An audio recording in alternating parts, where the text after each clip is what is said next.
Hello everyone. आपने ऐसे बहुत सारे चैप्टर्स देखे होंगे जिसमें पोएटिक डिवाइसेस जो हैं वो पूछी जाती हैं। पोएटिक डिवाइसेस बहुत ज़्यादा इम्पोर्टेंट हो जाती है क्योंकि ये पोइम्स में पूछी जाती है और क्लास 10th बोर्ड एग्ज़ाम्स में भी आपसे पूछी जाएंगी। किसी भी चैप्टर किसी भी पोइम से रिलेटेड हो तो पोएटिक डिवाइसेस पूछी ही जाती है बोर्ड एग्ज़ाम्स में।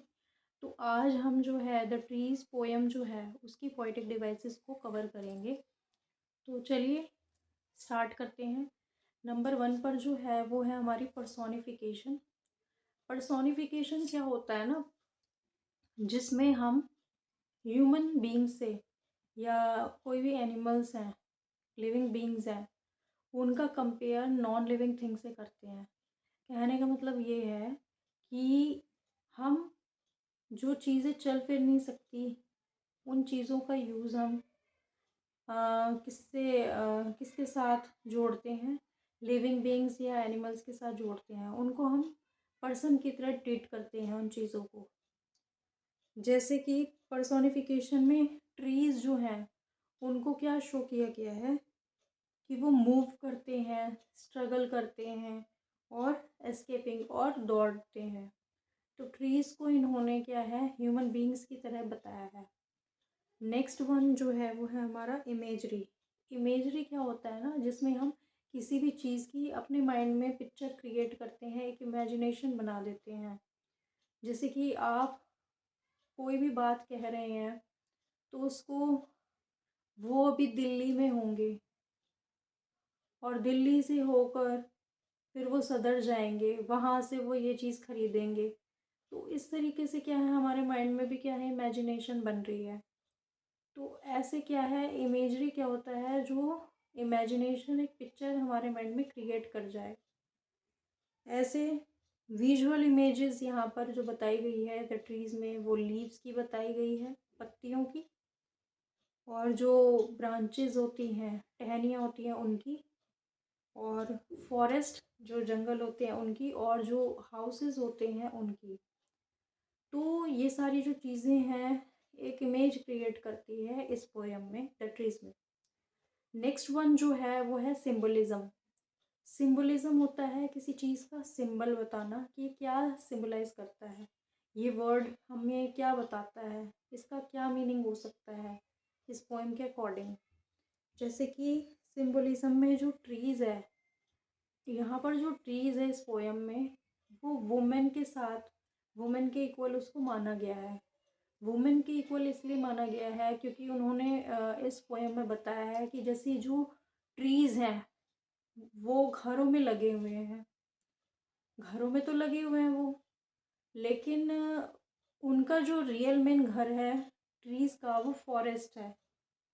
तो ऐसे ही वहाँ जो ट्रीज़ हैं हमारे घरों में पॉट्स में वो बंधे हुए हैं, जकड़े हुए हैं, और कहीं भी इधर उधर वो होते हैं तो खुद को क्या है उनको कुचल दिया जाता है।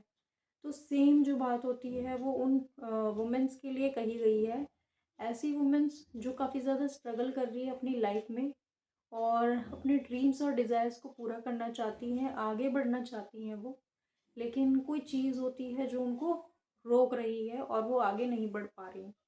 तो कहीं ना कहीं जो है ट्रीज़ का जो ट्रीज़ है उसको किसके इक्वल माना गया है, उन वुमेन्स के इक्वल माना गया है जो स्ट्रगल कर रही हैं अपनी लाइफ में।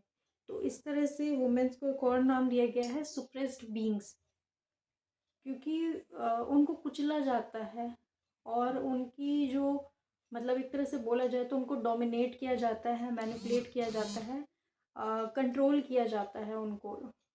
हमारे जो सोसाइटी है उनको कंट्रोल करती है, तो ये इसलिए उनको सुप्रेस्ड बीइंग्स बोला गया है। नेक्स्ट वन है मेटाफोर। मेटाफोर में हम किसी चीज़ के जैसा, लाइक या एज, किसी चीज़ के जैसा बताते हैं, या कहें तो किसी के जैसी कोई चीज़ बताते हैं। जैसे कि यहाँ पर है फॉरेस्ट। फॉरेस्ट को ट्रीज़ का एक फ्रीडम वाला घर बताया गया है, क्योंकि जो जितने भी सारे ट्रीज़ हैं वहाँ पर वो फ्रीली रह सकते हैं, बिल्कुल फ्रीडम से रह सकते हैं। तो जो फॉरेस्ट है वो फ्रीडम के इक्वल उन्होंने बताया। नेक्स्ट वन है हाउस। तो हाउस को उन्होंने क्या है, स्ट्रगल का नाम दिया है। चाहे वो ट्रीज़ हो, चाहे वो वुमेन्स हो। ट्रीज़ इसलिए क्योंकि वो वहाँ पर रह रहे हैं, लेकिन वो अपने उन सब हरियाली में एक ऐसा एनवायरनमेंट जो अच्छा उनको ट्रीट कराए, ऐसे एनवायरनमेंट में वो रहना चाहते हैं, लेकिन वो वहाँ ना रहकर ऐसे हाउस में रह रहे हैं जहाँ उनको दबाया जाता है।